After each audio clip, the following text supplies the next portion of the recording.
প্ৰিয় দৰ্শক নমস্কাৰ উপস্থিত আছো গুৱাহাটীৰ সোণাপুৰস্থিত kidney hospital institute of urology and kidney diseases চমুকৈ আইইউকেডিত মোৰ সৈতে উপস্থিত আছে আইইউকেডিৰ ষ্টন ক্লিনিকৰ মুখ্য ইউৰোলজি বিশেষজ্ঞ ডাক্তৰ দেৱজিৎ বৈশ্য ডাক্তৰ নমস্কাৰ অনুষ্ঠানত আপোনাক স্বাগতম হয় আৰম্ভণিতে আপোনাৰ পৰা জানিব খুজিছো যে আমি যে শুনো যে কিডনীৰ ষ্টন হয় আৰু উত্তৰ পূৰ্বাঞ্চলত কিডনীৰ ষ্টনৰ এই ৰোগীসকলৰ সংখ্যা দিনক দিনে বাঢ়ি গৈ আছে গতিকে আমি আপোনাৰ পৰা জানিব খুজিছো যে কিডনীত ষ্টন কিয় হয় আমি দেখা পাও যে আমাৰ মানে জিওগ্ৰাফিক হিচাপত আমি যদি কওঁ 100 জনৰ ভিতৰত আমি 10ৰ পৰা 15 জন ৰোগী আমি কিডনী ষ্টন পৰিলক্ষিত হয় আৰু এই ষ্টনৰ সংখ্যা দিনক দিনে বাঢ়ি আহি আছে মূলতঃ এইটো কাৰণত যে আমাৰ যেটো ওয়েস্টাৰ্নাইজ ডায়েট আমি আমাৰ জীৱন শৈলীত আমি লৈ লৈছো বিশেষকে প্ৰটিনৰ পৰিমাণ খাদ্য ভাগত আমাৰ বেছিকে হৈ গৈ আছে লগতে পানীৰ পৰিমাণটো দিনক দিনে আমাৰ জীৱনত হয়তো ব্যস্ততাৰ কাৰণে হওক নাইবা যিকোনো কাৰণতে হওক পানীৰ পৰিমাণটো কমি গৈ আছে সো এনেকুৱা ধৰণৰ বিভিন্ন কাৰণত এই কিডনী ষ্টনৰ সংখ্যাটো আমাৰ সমাজত দিনক দিনে বাঢ়ি যাব ওলাইছে যদিও ইয়াৰ পৰিমাণ আমাৰ বিভিন্ন ষ্টাডি বিলাকত গম পোৱা যায় যে 100ৰ ভিতৰত 10ৰ পৰা 15% প্ৰিভেলেন্স হয় কিন্তু এই সংখ্যাটো দিনক দিনে বাঢ়িব লৈছে আৰু বাঢ়ি অহাটো আমি পৰিলক্ষিত হৈছে আপুনি কৈছে যে পানী খোৱাৰ পৰিমাণটো আমি খুব মন নকৰো যে আমি যে পৰ্যাপ্ত পৰিমাণে পানী খাব লাগে এগৰাকী ব্যক্তি সুস্থ হৈ থাকিবৰ বাবে আৰু এষাৰ খুব খুনখেৰীয়া কথা আছে পানীয়েই জীৱৰ প্ৰাণ নহয় জানো হয় গতিকে আমি অতি কমেও আমি কিমানখিনি পানী খোৱাৰ দৰকাৰ আমাৰ প্ৰতিগৰাকী ব্যক্তিয়ে হয় খুব সুন্দৰ কোৱেশ্চন এটো সকলোৱে জনাটো উচিত যে পানীৰ পৰিমাণ কিমানখিনি হ'ব লাগে একচুয়ালি পানীৰ পৰিমাণটো আমি ডাইৰেক্টলি এনেকৈ ক'ব নোৱাৰো যে 12 গিলাস 18 গিলাস বা 20 গিলাস এনেকৈ ক'ব নোৱাৰো বিকজ পানীটো নিৰ্ভৰ কৰে আমাৰ শৰীৰত বিভিন্ন ডিহাইড্ৰেচনৰ মানে পেছাপৰ কাৰণ আমি আমাৰ মানে সবৰে কামবিলাক বেলেগ থাকে কিছুমানে যদি ৰ'দত বহুত সময় কাম কৰে তেখেতৰ সুৱেটিং বেছিকে হয় নহয় জানো কিছুমানে ঘৰৰ ভিতৰতে বা অফিচৰ ভিতৰত এচিড কাম কৰে তেখেতৰ সুৱেটিং কম হ'ব সো পানীৰ পৰিমাণটো তেনেকৈ ক'ব পৰা নাযায় এভাৰেজ মই ক'ব লগা হ'লে এনে এটা এভাৰেজ মই কৈছো আমি 12 পৰা 15 গিলাস পানী খাব লাগে 3 পৰা 4 লিটাৰ ভিতৰত এভাৰেজ পানী খাব লাগে কিন্তু হেতু ভেৰি কৰিব যে যিজন ব্যক্তি আছে তেখেতে কোন কোট কাম কৰিছে যদি বেছিকে যদি বাহিৰত বা পথাৰত কাম কৰিব লাগে যেনেকৈ খেতিয়ক এজনে যদি পথাৰত কাম কৰি আছে তেতিয়ালে তেখেতৰ সুৱেটিং ডেফিনেটলি বেছি হ'ব সো তেখেতে বেছিকে পানী খাব লাগিব সো এটো ক'ব পৰা যায় যে আমি ইমানখিনি পৰ্যায়ত পানী খাব লাগে যেতিয়া আমাৰ পেছাপৰ পৰিমাণ 2 লিটাৰতকৈ বেছি উৎপন্ন হয় আৰু পেছাপৰ বৰণটো বগা থাকিব লাগে এনিটাইম যিমানবাৰ পেছাপ কৰোঁ হেতু পৰ্যাপ্ত পৰিমাণৰ পানী হয় সো এভাৰেজ বুলি ক'লে এনে সাধাৰণ ভাত মই কৈছো 3 পৰা 4 লিটাৰ পানী খাব লাগে 12 পৰা 15 গিলাস মান পানী হলে হ'ব কিন্তু ইমানখিনি পানী হ'ব লাগে য'ত আমাৰ পেছাপৰ পৰিমাণটো বগা থাকে আৰু দিনটো 24 ঘণ্টাৰ ভিতৰত আমাৰ 2 লিটাৰ পেছাপ মিনিমাম যাতে উৎপন্ন হয় হেতুৱে পৰ্যাপ্ত পৰিমাণৰ পানী খোৱাটো ক'ব পৰা যায় ডাক্তৰ বৈশ্য আপোনাৰ পৰা মই খুব সুন্দৰ তথ্যটা পাইছো যে প্ৰস্ৰাৱৰ যেটো বৰণ সেই বৰণটো আমি নিজে গম পাব পাৰো যে প্ৰস্ৰাৱৰ বৰণটো যদি বেছি হালধীয়া বা বেছি ৰঙা হৈ গৈছে তেতিয়াহলে আমি গম পাম যে কিবা এটা হৈ আছে গতিকে জন্ডিস বা তেনেকুৱা ধৰণৰ কোনো কাৰণ নাই যদি নৰমাল পাৰসন এজনৰ যদি পেছাবৰ বৰণটো অকনমান ৰং হালধীয়া হৈছে তেতিয়াহলে পানী পৰিমাণটো অলপমান কমিছে বেছিকে পানী কম খাইছে আৰু বেছিকে ৰঙা হৈ গৈছে একদম ডাঠ হৈ গৈছে তেতিয়াহলে তেওঁ পানী একেবাৰে খোৱা নাই বেছিকে ডিহাইড্ৰেচন এই যে পানী যে প্ৰস্ৰাৱৰ ৰংটো যে বেছি ৰঙা হৈ গৈছে ইয়াৰ কাৰণটো কি ইয়াৰ অন্তৰ্নিহিত কাৰণটো কি আমাৰ মানে যদি ক'ব লগা হয় যে আমাৰ পেছাবৰ মানে আমাৰ গোটেই শৰীৰৰ তেজৰ মানে তেজটো ফিল্টাৰ হৈ থাকে ইউৰিন হিচাপে সো ইউৰিনত মানে ইউৰিয়া সোডিয়াম পটাছিয়াম বিভিন্ন লৱণবিলাক থাকে সো সেইবিলাক দ্ৰৱীভূত হৈ পেলাই একচুয়ালি মানে পানীৰ লগত ওলাই যায় পেছাব আমাৰ শৰীৰৰ বিভিন্ন অংগত মানে এনেই পানীৰ প্ৰয়োজন হয় আমাৰ গোটেই শৰীৰৰ 80-90% পানীয়ে থাকে ক'বলৈ গ'লে সো তো পানী আমাৰটো লাগিবই তাৰে ওপৰত যিখিনি যদি আমাৰ পৰিমাণটো পেছাবৰ একচুয়ালি পানী খোৱাৰ পৰিমাণটো কম হয় তেতিয়াহলে এই লৱণবিলাক যিবিলাক ওলাই যায় আসলে বাই প্ৰডাক্ট বুলি ক'ব পাৰে যেনেকৈ এটা ফেক্টৰীত যদি থাকে ফেক্টৰীত কিছুমান বাই প্ৰডাক্ট ওলাই যিখিনি মানে একচুয়ালি আমি ডিসকাৰ্ড কৰিব লগা হয় ঠিক তেনেকুৱা পেছাবৰ লগতো সেইখিনি অলাগতিয়াল বস্তুখিনি ডিসকাৰ্ড কৰিব লগা হৈ যায় সো সেইখিনি পানীৰ থ্ৰুদি ওলাই যায় যদিহে লৱণৰ পৰিমাণ বেছি থাকে পানীৰ পৰিমাণ অলপমান কম থাকে তেতিয়াহ'লে বৰণটো সেই হিচাপে ধৰণৰ হালধীয়া বা ৰঙা ধৰণৰ হয় আৰু যদি পানীৰ পৰিমাণ ভালে থাকে লৱণৰ পৰিমাণ যদি কম থাকে মানে যেতিয়া মানে ভালকে পানী খাইছে ডিহাইড্ৰেশ্যন ইণ্টাৰনেলি নাথাকে তেতিয়াহ'লে পানী পেচাবৰ পৰিমাণটো পৰিষ্কাৰ হয় আৰু তেতিয়া কালাৰটো হোৱাইট আহে বুজি পালোঁ এতিয়া ধৰক আমাৰ মহানগৰী বা তেনেকুৱা ঠাইত চহৰে নগৰে যিসকলে এচিৰ ভিতৰত কাম কৰি আছে তেওঁলোকে ধৰক দিনটো তেনেকুৱা একো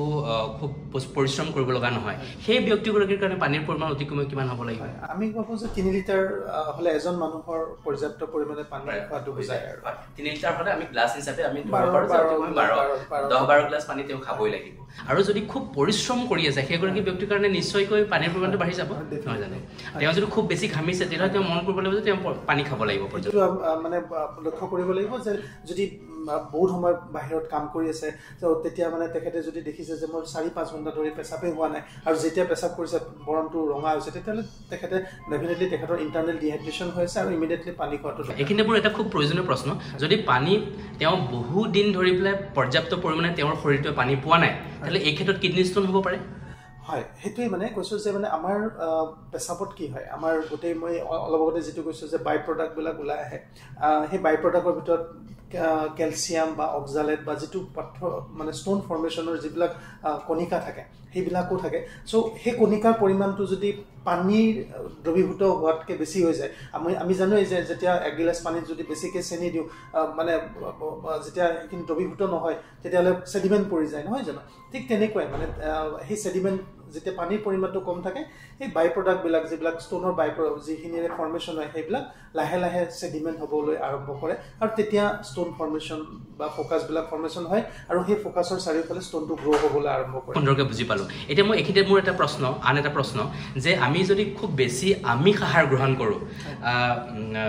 মাংস আজি খালোঁ মাংস আকৌ কাইলৈও খালোঁ মাংস আকৌ তেনেকৈ বন্ধুবৰ্গৰ লগত মই খাই থাকিলোঁ গতিকে এই বেছিকৈ আমিষ আহাৰ যদি আমি গ্ৰহণ কৰোঁ কিডনি ষ্ট'ন হোৱাৰ সম্ভাৱনা বাঢ়ে নেকি হয় খুব সুন্দৰ কুৱেশ্যন মূলতঃ মানে আজিকালিৰ যুগত মই যদি দুটা বস্তু আপুনি কয় যে মানে ষ্ট'ন কিয় বেছিকৈ হৈছে বুলি তেতিয়াহ'লে মই দুটা বস্তু কওঁ যে পোনপ্ৰথমতে হ'ল পানীৰ পৰিমাণটো কমাটো আৰু ছেকেণ্ডটো মানে ৱেষ্টাৰ্নাইজ ডায়েট বুলি যিটো ক'লোঁ যে মানে আমাৰ মানে জীৱনশৈলীত বা খাদ্যাভ্যাসত মানে প্ৰটিনৰ পৰিমাণটো বেছি হোৱাৰ কাৰণে প্ৰটিনৰ পৰিমাণটো মূলতঃ আমাৰ যিহেতু আমাৰ উত্তৰ পূৰ্বাঞ্চলটো নন ভেজিটেৰিয়ান ডায়েট বেছিকৈ ফ'ল' হয় তো নন ভেজিটেৰিয়ান ডায়েটৰ ওপৰত নিৰ্ভৰ কৰে নন ভেজিটেৰিয়ান ডায়েটত কি হয় মানে আমাৰ মাংস বা মাছ বা যিয়ে নাথাকক এইখিনিত থাকে কি হয় ইউৰিক এচিড অক্সালেট কেলছিয়াম এই তিনিটা হ'ল মূল বস্তু যিটোৰে মানে ষ্ট'ন ফৰ্মেশ্যন হয় তো এই তিনিটা বস্তু আটাইতকৈ বেছি থাকে আৰু ইউৰিনটো ষ্ট'ন ফৰ্মেশ্যন হ'বৰ কাৰণে ইউৰিনটো এচিডিক হ'ব লাগে আৰু প্ৰটিন জাতীয় বস্তু আহাৰে আমাৰ ইউৰিনটো এচিডিফাই কৰি দিয়ে চ' একদম